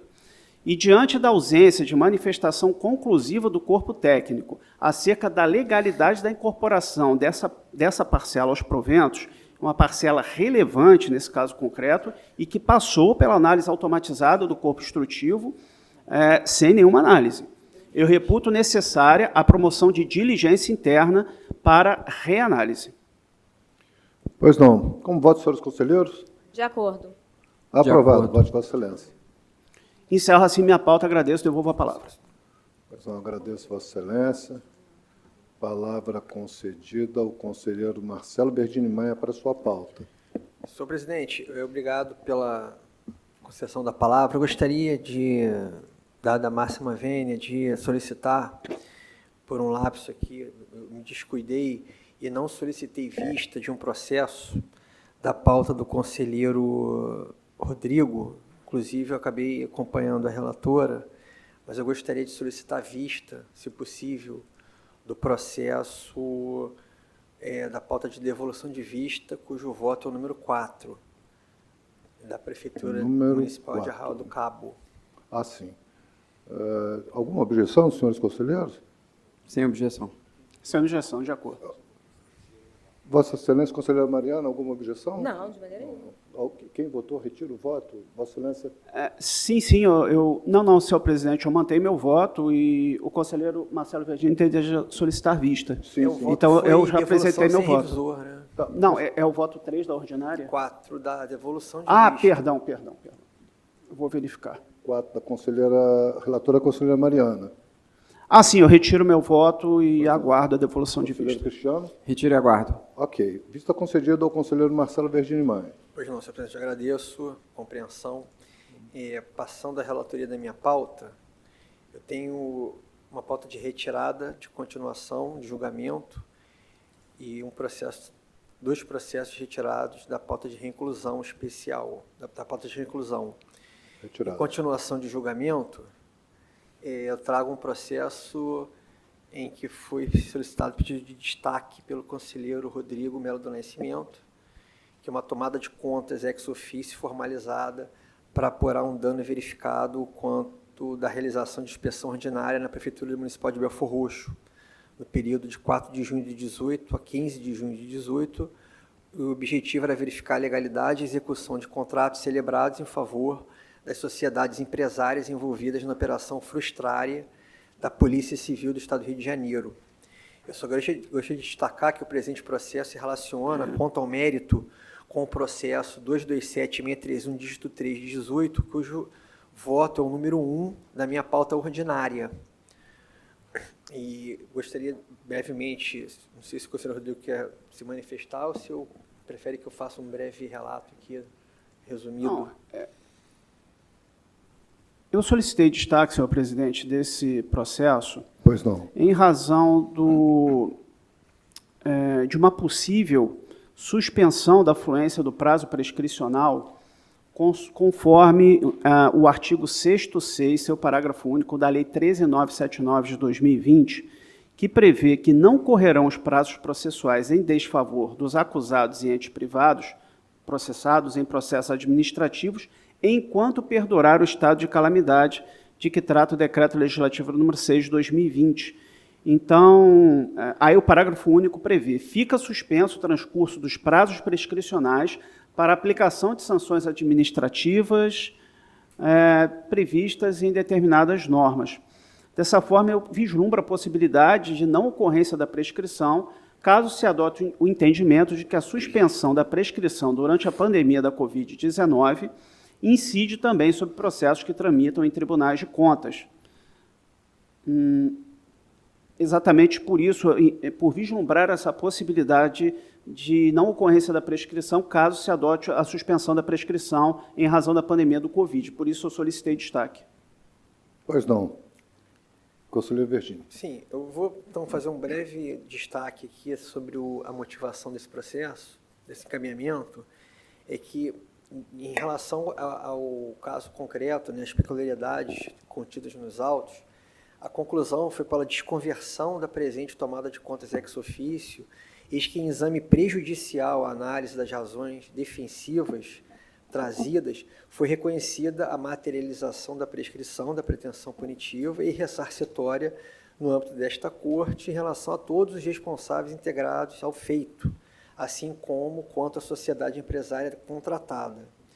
E não existe, dessa forma, medidas outras assim adotadas, e dado manifestado por este tribunal no sentido de que o reconhecimento da prescrição impede o julgamento do mérito das contas, verifica-se que não haver razões outras que autorize a manutenção de sua tramitação. Portanto, considerada a adoção das medidas cabíveis, uma vez ultimadas as comunicações pormenorizadas no dispositivo do voto, cabe determinar a anexação do presente feito ao processo que está na pauta ordinária, recebeu o voto número 1. Ainda visto que, inalterada a realidade fática enfrentada ao tempo da decisão anterior e nos moldes consubstanciados no processo já mencionado, que está na pauta ordinária, eis que a matéria examinada e as conclusões atingidas pela instância técnica se embasarem em informações reservadas para sua elaboração e que os elementos constam expressamente da árvore do feito no sistema de consulta processual, reputa-se prudente manter o sigilo de forma integral nesse momento, uma vez que a publicização das informações poderia trazer prejuízos ao regular desenvolvimento processual em outras esferas de atuação. No mais, eu considero pertinente cientificar o Ministério Público do Estado do Rio, a Polícia Civil do Estado do Rio e ao juízo da 2ª Vara Criminal de Belfor Roxo, quanto aos aspectos verificados no transcorrer desses autos, promovendo o diálogo e a cooperação interinstitucional. Eu vou destacar aqui o comentário feito pelo conselheiro Rodrigo, e o meu entendimento nesse caso é em discordância com o caminhamento, com a motivação dada pelo conselheiro Rodrigo, porque eu entendo que a MP 928 ela só tratou de suspender a prescrição para sanções previstas nas leis federais 8.112, 9873 e 12846, e todas as demais normas correlatas aplicáveis a empregados públicos. E a responsabilização deste Tribunal de Contas tem fundamento diverso, que é a Lei 5427, que aplica-se ao tempo dos fatos. Portanto, esse foi o entendimento de manter o encaminhamento para reconhecer a prescrição da pretensão punitiva e ressarcitória. Pois não. Vossa Excelência, então, mantém um voto. Sim. O conselheiro Rodrigo deseja se manifestar ainda? Senhor presidente, eu apenas solicitei destaque. Eu solicitaria, eventualmente... Então, vou solicitar a vista dos autos para melhor análise, em razão das ponderações do conselheiro Marcelo Verdini, da previsão, realmente, do artigo 6º, parágrafo único, prevê a suspensão do prazo prescricional em determinadas hipóteses. Eu gostaria de verificar essas hipóteses mencionadas nessas leis que o conselheiro Marcelo Verdini fez alusão. Vista concedida, Vossa Excelência. Obrigado. Eu segue a palavra com Vossa Excelência, conselheiro Marcelo. Pois não, senhor presidente. Pauta de reinclusão, eu trago 2 processos, um deles já foi relatado no início da sessão, e o outro processo da Câmara Municipal de Saquarema foi trazido a pedido de destaque formulado pela conselheira Mariana Montebello Willemann, em que trata o processo de uma prestação de contas de OD e tesoureiro referente ao término de exercício da Câmara Municipal de Saquarema em 2003, exercício 2003, sob a responsabilidade do senhor Hildo Vignoli Muniz, senhor Paulo Renato Teixeira Ribeiro e da então responsável pelo serviço de tesouraria, a senhora Alda Gomes de Oliveira. Ele retorna, como já mencionado, a pauta em razão de pedido de destaque. No mérito, o voto que ora apresento está em desacordo com o corpo técnico e com o Ministério Público de Contas e parcialmente de acordo com a douta PGT, nos autos de cobrança executiva anexos deste processo, e o voto é por comunicação ao atual PGM de Saquarema, para que preste esclarecimentos inequívocos acompanhados de documentação comprobatória acerca de eventuais protestos das certidões de dívida ativa emitidas pelo município ou de outro ato de constituição de devedor em mora, ou ainda de um ajuizamento de execução fiscal referente a todos os débitos imputados, comunicação atual ao prefeito de Saquarema para a ciência, comunicação atual ao secretário de Fazenda do município para a ciência dos apontamentos constantes dos autos de adoção das providências pertinentes, e comunicação ao senhor Paulo Renato Teixeira Ribeiro, ordenador de despesa da Câmara, no período de 27 a 31 de dezembro de 2003 para a ciência e, por fim, comunicação de demais interessados nos autos. Pois não. Senhora Mariana, Vossa Excelência deseja fazer uso da palavra?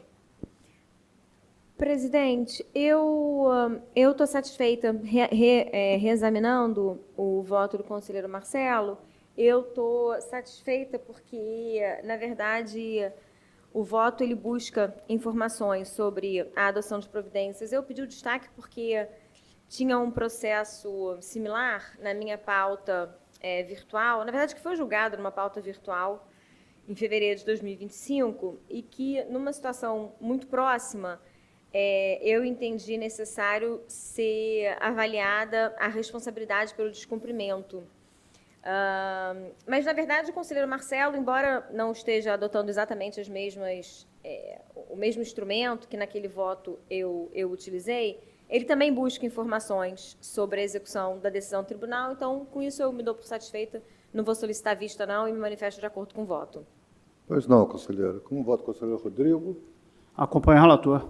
Como vota o conselheiro Cristiano? Com o relator. Aprovado o voto de Vossa Excelência, conselheiro Marcelo. Pois não, senhor presidente.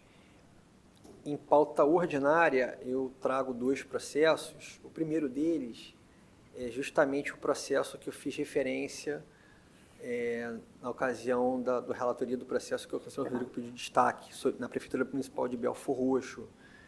Esse é o processo sigiloso da auditoria governamental, propriamente dita, que teve o objetivo de verificar a legalidade e execução de contratos firmados com as sociedades empresárias envolvidas em investigação conduzida pela Polícia Civil no âmbito da Operação Frustrare.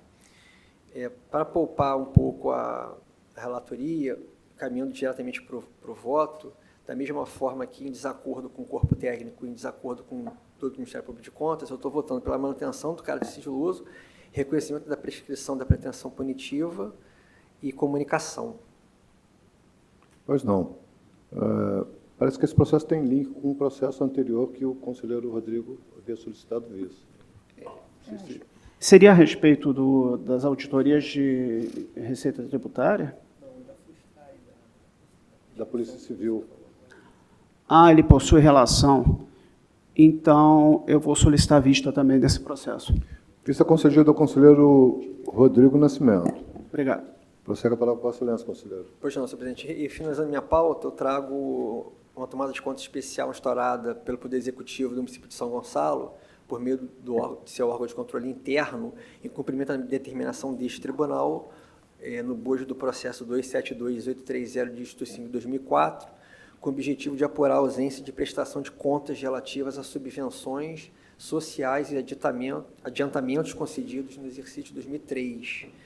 Em sessão do dia 16 de setembro de 2019, o plenário deliberou pela irregularidade das contas e condenação em débito de 11 entidades, conforme detalhado no item 2 do voto, no valor total equivalente a 78 mil FIR aproximadamente.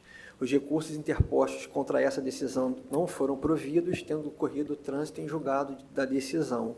Atualmente, os autos encontram-se em fase de cobrança executiva e meu voto é pelo encaminhamento do processo à CGD, conforme solicitado na informação datada em 8 de abril de 2025, para prosseguimento das providências relativas à cobrança do débito. Esse é meu voto, senhor presidente. Pois não. Como votam os senhores conselheiros? De acordo. De acordo. Aprovado. Voto de Vossa Excelência. Senhor presidente, com isso eu encerro minha pauta, agradeço, devolvo a palavra a Vossa Excelência. Pois não. Palavra concedida ao conselheiro Cristiano Lacerda Guerra, para a sua pauta. Trago em continuação de julgamento o processo tomado de contas ex officio, originada da conversão parcial do processo de auditoria de conformidade realizada na Secretaria Municipal de Saúde de Nova Friburgo, com o objetivo de verificar a legalidade e a regularidade do contrato de gestão 162 de 2019, firmado entre o município e a Organização Social Viva Rio. O presente processo foi pautado para apreciação plenária em sessão de 11 de dezembro de 2024, oportunidade em que o patrono da organização social realizou defesa oral, razão pela qual solicitei que o processo não fosse julgado para que pudesse proceder à reanálise do caso. Após exame dos autos, estou de acordo com a conclusão manifestada pela CAD de Saúde quanto ao acolhimento de parte das razões de defesas apresentadas e a rejeição das demais. Sendo assim, posiciono-me de acordo com a proposta do corpo instrutivo e com o parecer do douto Ministério Público de Contas e voto pelo acolhimento, rejeição e comunicação. Como votam os senhores conselheiros? De acordo. Relator. Aprovado. Voto de Vossa Excelência. O processo que estava em reinclusão em pauta, ele foi relatado no início da sessão e eu pedi mais uma outra sessão e se referia a todos os 5 processos que compunham aquela reinclusão. Em sendo assim, eu não tenho mais nada a relatar, agradeço a oportunidade, devolvo a palavra a Vossa Excelência. Pois não.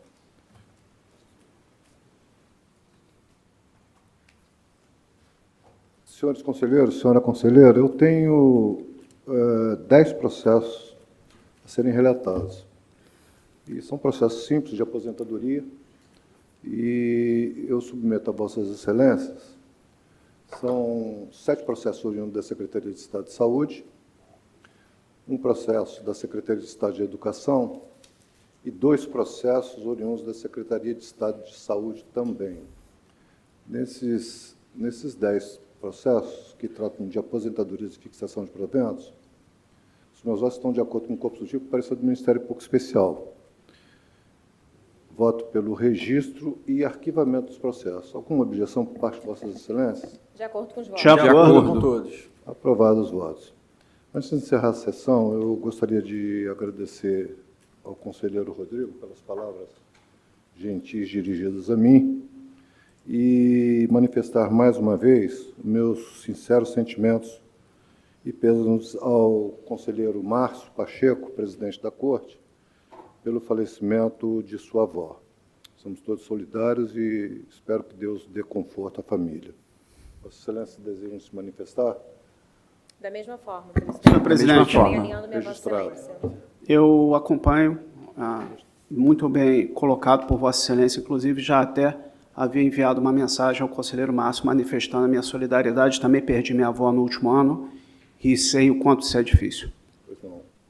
Pois não. Está encerrada a sessão.